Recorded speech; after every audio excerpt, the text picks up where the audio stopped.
Drakor alias drama kotor ala Jokowi. Serial drama politik 2024 telah dimulai. Megawati menugaskan Ganjar maju sebagai calon presiden 2024 dan menjadikan Mahfud sebagai wakilnya guna memecah suara Nahdlatul Ulama. Sementara Jokowi ditugaskan Megawati untuk membentuk koalisi Indonesia Maju dengan mengajukan Prabowo sebagai calon presiden 2024 berpasangan dengan Gibran anak kandung Jokowi. Serial drama ala Jokowi sebenarnya berawal dari Pilpres 2019 yang lalu. Hasil kontrak atau bargaining politik antara Jokowi dan Prabowo, yaitu Jokowi berjanji akan menjadikan Prabowo sebagai presiden 2024 dengan syarat tidak menyengketakan atau mengajukan kasus tindak pidana pemilu 2019. Di antaranya kasus pembunuhan ratusan petugas KPPS. Dan Megawati pun menyadari PDIP akan tenggelam di 2024. Kepercayaan rakyat terhadap partai berlogo binatang banteng itu tidak akan menang.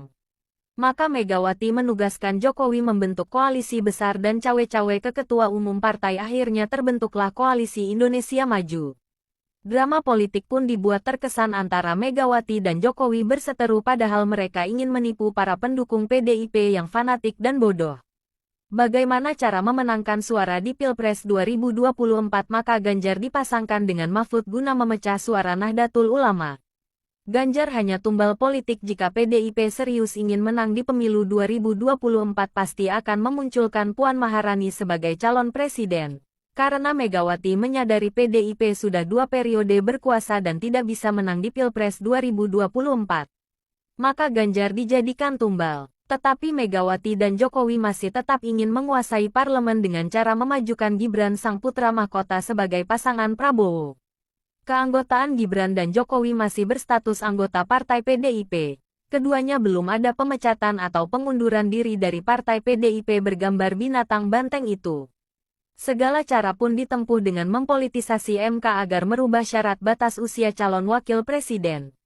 Jika MK sudah membuat keputusan, maka DPR akan menyetujui perubahan PKPU. Mekanismenya dibuat terbalik. Seharusnya PKPU dirubah dulu baru MK mengeluarkan keputusan. Serial drama di MK pun terjadi. Sang paman berhasil meloloskan Gibran sebagai calon wakil presiden walaupun resiko yang akan dihadapi pemecatan jabatannya sebagai ketua bukan dipecat statusnya sebagai hakim Mahkamah Konstitusi oleh Mahkamah Kehormatan MK yang diketuai Jimli Usman berhasil melemparkan kotoran taik di lembaga hukum tertinggi. Keputusan yang dikeluarkan sudah jadi taik, maka pemilu 2024 berjalan di atas kotoran taik yang dilemparkan Usman itu. Hasil pemilu pun akan jadi taik dan presiden terpilih pun presiden taik.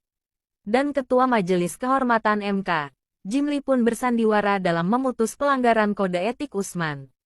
Jika Usman diberhentikan dengan tidak hormat, maka akan membuka peluang banding. Emang kalau banding kenapa rupanya? Mengapa Jimli tidak membuang Usman dari MK? Karena Jimli juga punya kepentingan, yaitu anaknya yang saat ini menjabat sebagai Wasekjen Gerindra dan juga calon legislatif dari partai berlogo binatang Garuda itu. Serial drama semakin menarik dibuat suasana antara kubu Megawati dan kubu Jokowi begaduh dan akar rumput yang bodoh itu pun mempercayainya. Akhirnya kedua pasangan partai bergambar binatang banteng dan Garuda itu melenggang di Pilpres 2024.